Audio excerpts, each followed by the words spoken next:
Hello guys and welcome to How to Guide. In this tutorial, we're gonna look at how to input an image or video in a green screen. Now let's begin.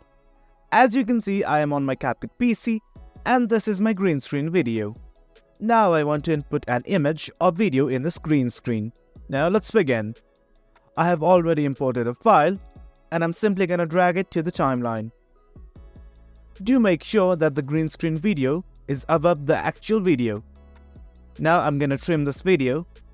Now what I want to do is select on this green screen video, and on the menu bar that will open at the top, I will go to cutout, and from here selecting chroma key and pick the color.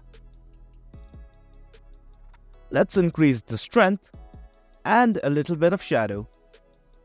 Now let's click at the video on the bottom and resize it. Now let's play the video and look at the result.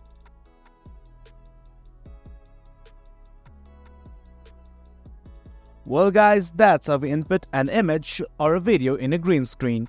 You can try it for yourself, it's quite easy. Hope you guys found this video informative, and for more content like this, do remember to hit like, share and subscribe. Thank you.